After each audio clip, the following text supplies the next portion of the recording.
अब दुर्गा क्या कहती है, वो कहती है ब्रह्म की साधना करो, क्योंकि इन्हें ज्ञान, अब जैसे माँ के पेट में प्राणी को पूरा ज्ञान होता है और बाहर आते भूल जाता है, ऐसे ही दुर्गा भी ऊट पटांग, क्योंकि एक सतलोक से निकलने के बाद इनकी ऐसी ही स्थिति हो गई है, इनको यथार्थ ज्ञान नहीं रहा।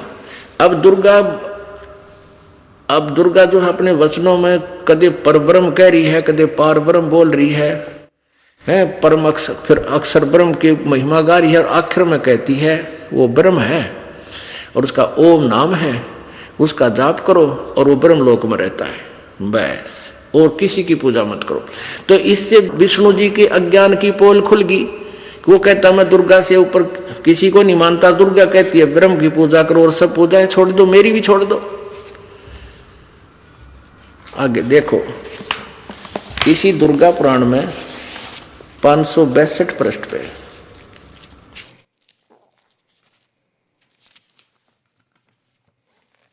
ये है 7वां स्कंद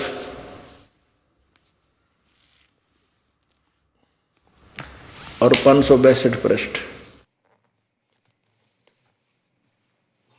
देवी द्वारा हिमालय को ज्ञानोपदेश और ब्रह्म स्वरूप का वर्णन, यानी ब्रह्म का स्वरूप बताया उसने, कैसा है, क्या स्थिति है।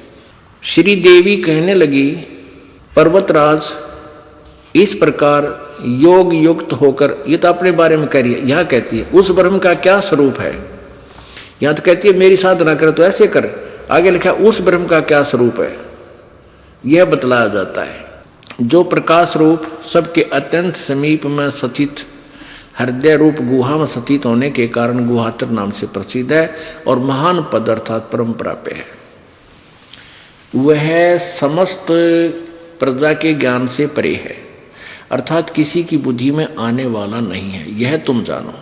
जो परम प्रकाश रूप, जो सूक्ष्म से अत्यंत सूक्ष्म है, जिसमें संपूर्ण लोक और इन लून लोकों में निवास करने वाले प्राणी स्थित हैं, वही यह अक्षर ब्रह्म।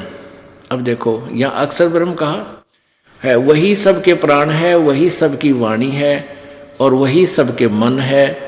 यह वह परम सत्य और अमृत अविनाशी तत्व है।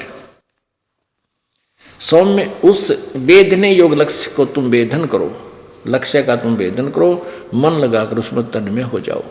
सौम्य उपनिषद में कथित महान अस्त्र रूप धनुष लेकर उस पर उपासना द्वारा तीक्ष्ण किया हुआ बाण संधान करो और फिर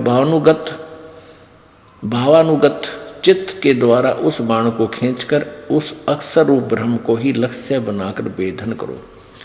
उसका के मंत्र बताओ है फिर आखिर में, ओम परमण ओम धनुष है, जीवात्मा बाण है, ब्रह्म को उसका लक्ष्य कहा जाता है, ब्रह्म।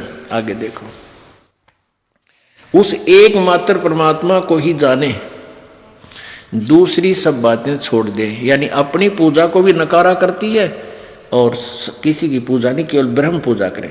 यही अमृत रूप परमात्मा के पास पहुंचने का पुल है, संसार समुद्र से पार होने का, अमृत रूप परमात्मा को प्राप्त करने का सुलभ साधन है।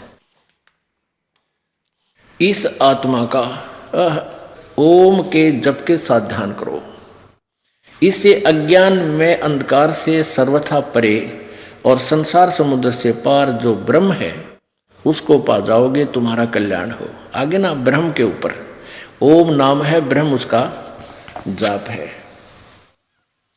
और वो कहाँ रहता है, वह यह सब का आत्मा ब्रह्म ब्रह्मलोक रूप दिव्य आकाश में स्थित है, वहां रहता है। अच्छा, ये तो अब ये परमात्मा का एक सेंटेंस, वेद कतेव झूठे ना भाई, झूठे हैं जो समझे नाही, गुरु बिन काहू न पाया ज्ञाना, ज्यों थो था बुझ छड़े किसाना, गुरु बिन वेद पढ़े जो प्राणी, समझे न सार रहे अज्ञानी। गुरु के बिना, इससे सिद्ध है कि ना ब्रह्मा जी को गुरु मिला, ना विष्णु जी को मिला, ना शिव जी को मिला, ऋषि में ऋषियों को इनको तो मिलना ही कहाँ था। यानी गुरु नहीं मिला जो वेदों का निर्णय कर सके। जो परमात्मा आए थे इन्होंने उनकी बात मानी नहीं, काल प्रेरणा से स्वयं ही विद्वान पाके रहे, सारे समाज का नाश कर दिया इन नकली ऋषियों ने और महर्षियों ने। अब ये तो ज्ञान हो गया ब्रह्मा विष्णु महेश का और दुर्गा का, कितना ज्ञान था इनको।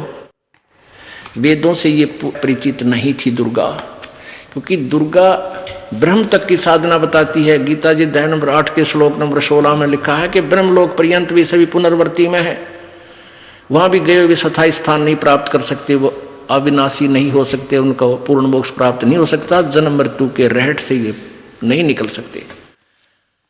अब इसलिए गीता जी अध्याय नंबर 4 के श्लोक 34 में कहा कि उस तत्वदर्शी संत की खोज करो, वो इनको मिला नहीं, वो गुरु नहीं मिला।